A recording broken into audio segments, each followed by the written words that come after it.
Miss Gella here. I'm going to be continuing reading The Wild Robot. These are chapters 32 to 38. So here we go. The deer.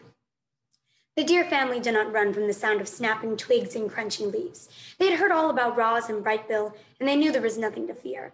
Crown Point stood before his doe and his 3 spotted fawns, and the family watched as the robot approached with the gosling on her shoulder. Hello, dear. My name is Ross, and this is Brightbill. We are looking for a doe named Tawny. Crown Point moved aside, and the doe silently stepped forward. Mr. Beaver helped us build a lodge, said Ross, and he thought you might help us grow a garden. Mr. Beaver helped you? Came Tawny's gentle voice. You must have done something for the beavers. I brought them freshly cut trees, said Ross. Tawny looked at Crown Point, and the buck slowly nodded. I will help you grow a garden, said the doe to the robot, if you will let my family eat from it. The robot nodded in agreement, and then she quietly led Tawny back to the nest. Chapter 33, The Garden.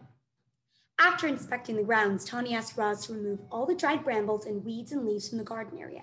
She asked her burrowing friends, the moles and the groundhogs, to dig through the dirt and loosen the soil. And then she asked all the neighbors to do something rather peculiar. Please leave your droppings around the nest. The more droppings, the richer the soil, the healthier the garden. As you can imagine, Tawny's request got everyone's attention. The place was soon crawling with woodland creatures, curious to hear more about the garden project. And just like that, the robot was meeting her neighbors. The plan to help her make friends was already starting to work. There was a festive feeling around the nest that day. Animals were coming and going and chatting and laughing. After some pleasant conversation, each neighbor would choose their spot, leave their droppings, and be on their way, and always with a smile. Happy to help, said 2 smiling weasels after finishing up their business. It was our pleasure, said a flock of smiling sparrows before they flew away. I shouldn't be much longer now, said a smiling turtle as he slowly made his contribution. As all this was going on, Roz walked around and thanked everyone. I am not capable of defecating, she explained, so your droppings are most appreciated. Once the grounds were fertilized, it was time for the plants. Tawny brought Roz and Brightbill out to a lush meadow. The robot sank her fingers into the ground and felt the spongy layer of roots below the grass. Slowly, carefully, she rolled up wide strips of sod, exposing the dark, wormy soil. She carried the rolls back to the nest and spread them out to make a patchy lawn. Then, as she transplanted clumps of wildflowers and clovers and berries and shrubs and herbs until the nest was surrounded by a scraggly collection of plants. It's not much to look at now, said Tawny, but the grass will grow into these gaps, and the flowers and bushes should perk up in a few days. I'll return soon to make sure it's all taking root. Before long, this will be a lovely wild garden. Chapter 34, The Mother. Like most goslings, Brightbill followed his mother everywhere. He was a slow, tottering little thing, but Roz was rarely in a hurry, and together they loved meandering along the forest paths and around the banks of the pond. However, they spent most of their time right in their own garden. You see, the garden was no longer scraggly. Thanks to the robot's careful attention, it was now bursting with colors and scents and flowers. Clearly, Roz was designed to work with plants. Oh, Roz, you've been busy, said Tawny as her family grazed in the wonderland of growing things. This garden is glorious. You'll be seeing quite a lot of us around here. Tawny meant what she said. Each morning around daybreak, Roz and Brightbill would hear quiet footsteps outside the nest, and there would be Tawny and Crown Point and their fawns, Willow, Thistle, and Brook, happily nibbling on the garden. The deer weren't the only regular visitors. The beavers became quite fond of gnawing on a certain hardy shrub at the edge of the garden. Dig Down, the old groundhog, popped up to munch on berries. Broadfoot, the giant bull moose, came by to chew on tree shoots. And of course, bees and butterflies were there every day, happily floating through the flowers.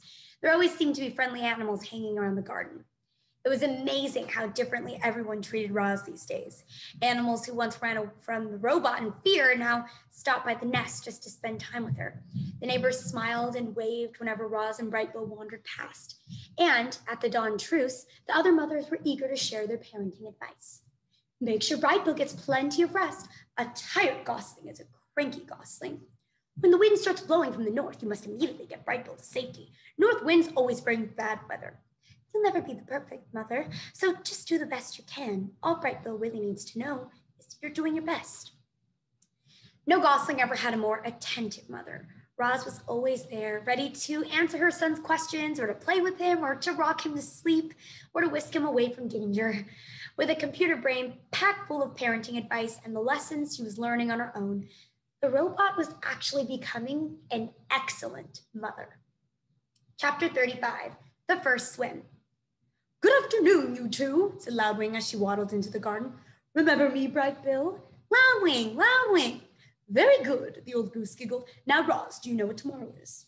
Tomorrow is swimming day, the day when all the parents take their goslings out in the pond for the first time, and you simply must bring Bright Bill. Swim, swim, said the gosling, shaking his tail feathers. Bright Bill can go, said Roz, but I cannot swim. I cannot go on the pond with him. I will not be able to protect him.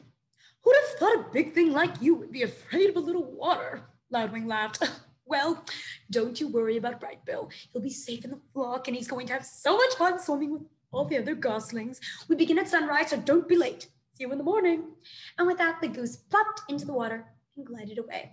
Swim, swim, said the gosling. Yes, Bright Bill, said the robot, staring at the pond. Swim, swim. Early the next morning, peeps and honks and splashes began echoing across the calm water. Roz and Bright Bill followed a trail through the fog and over to a beach that was crawling with fluffy goslings and proud parents.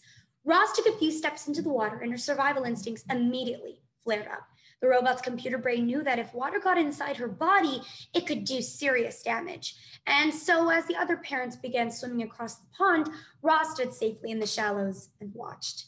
Bright Bill ran up and down the beach with the other goslings, peeping and laughing and pretending to be afraid of the tiny waves. When one wave finally pulled him in, he felt his body floating on top of the water. A big smile appeared on the gosling's face. Clearly, Bright Bill was designed to swim. Very good, Bright Bill, said Loudwing as she floated past. You're a natural. Yes, Bright Bill, you are a natural, said Roz, trying to sound like a good mother. Loudwing rounded up all the goslings and gave them a quick swimming lesson. Remember, everyone, paddle your feet evenly to swim in a straight line. Paddle with your right foot to go left and paddle with your left foot to go right. Try it out and join the rest of us when you're ready. Happy swimming day. Loudwing and the other adult geese calmly glided toward the center of the pond. A jumble of goslings tried to keep up with them. The youngsters jostled and splashed and peeped with excitement, and gradually they paddled in the direction of their parents. Only Bright Bill lagged behind. Mama, swim? Roz pointed to the flock. I cannot swim. Go have fun with the other geese. You'll be safe with them. The gosling took a deep breath. Then he shook his tail feathers and paddled his feet and set out on his very first swim. He drifted too far to the left, then he drifted too far to the right, but his feet just kept paddling until he caught up to the other goslings. Roz spent the morning watching her son swim around and around the pond, and as she watched him, she felt something like gratitude. Thanks to Bright Bill, the robot now had friends and shelter and help. Thanks to Bright Bill, the robot had become better at surviving. In a way, Roz needed Bright Bill as much as Bright Bill needed Roz, which was precisely why she felt such concern when the mood in the pond suddenly changed. One moment, everything was tranquil, and the next moment, the geese were in a panic. Something was violently sloshing through the group. It was Rockmouth, the giant toothy pike. The fish had been a problem in the pond for as long as anyone could remember, but he'd never attacked goslings before. All the parents immediately went to protect their young, all the parents except Roz. The robot could only stand in the shallows and watch as her son left the other geese behind and desperately swam toward his mother. Swim to me, Bright Bill, quickly. The gosling kicked as fast as he could, but alone in the water, he made an easy target. The pond rippled as Rockmouth slashed below the surface. Mama, help, squeaked Bright Bill. The robot was terribly conflicted. Part of her knew she had to help her son, but another part knew she had to stay out of deep water. Her body lurched forward and then backward again and again as she struggled to make a decision. Then Loudwing came to the rescue. Rockmouth, don't you dare harm that little darling. The old goose fluttered over and splashed down right on top of the fish.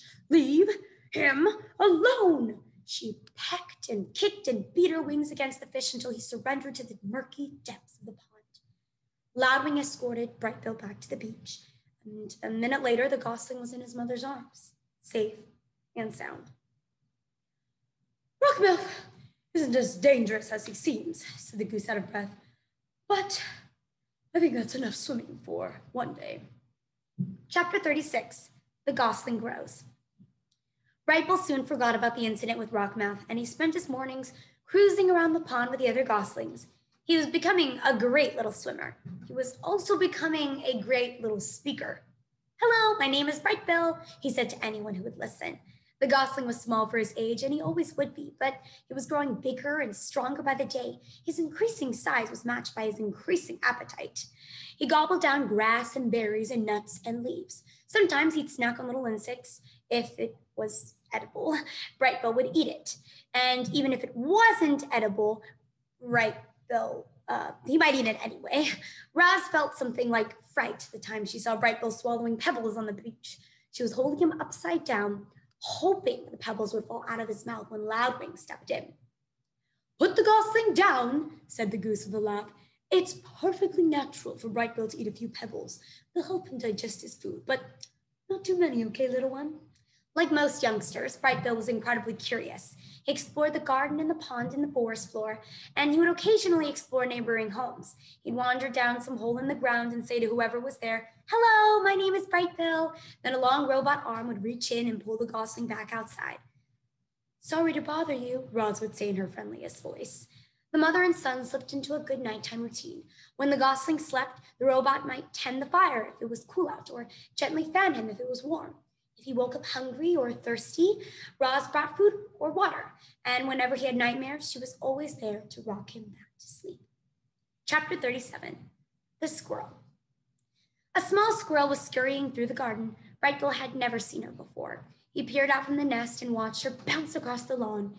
After a minute of spying, the gosling shook his tail feathers and waddled outside. "Hello, my name is Brightbill." The squirrel froze. Then she slowly turned around. Then she started to talk. "Hi, Brightbill. My name's Chit-Chat, and I'm a 12-and-a-half-week-old squirrel, and I'm new around here, and your home is really big and round, and I don't understand why smoke sometimes comes out of it. Reader, I'm not quite sure how Chit-Chat got enough air into her lungs to go on like that, and I'm not quite sure how Brightbill had the patience to listen." But he stood there and politely nodded as Chit-Chat rambled on and on and on. "And sometimes I see you waddling behind your funny-looking mother, and you seem so nice that I thought I'd come down and introduce myself, but now I'm nervous and I'm talking too much, and my name's Chit-Chat, and I think I said that already." There was a pleasant silence. Brightbill stood on one foot for a moment. Then the gosling took a deep breath and said, "It's very nice to meet you, Chit-Chat. I don't think you talk too much. I think you talk just enough, and I like you, so let's be friends." A big smile appeared on the squirrel's tiny face. For once, Chit-Chat was speechless. Chapter 38, The New Friendship. Chit-Chat wasn't speechless for long. She'd already been alive for a whole 12-and-a-half-weeks, and she wanted to tell Brightbill about every exciting thing and every boring thing that had ever happened to her.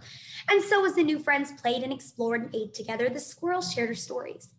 "I was born on the other side of the hill, and then last week I decided I was ready to build my very first stray, which is what you call a squirrel nest, and now I live in that tree with a weird bump in its trunk," she said while the two of them kicked pebbles into the pond. "One time, a weasel chased me through the treetops until he missed a branch and fell all the way down and crashed into a bush and walked away all wobbly and never bothered me again," she said while the two of them crawled through a hollow log.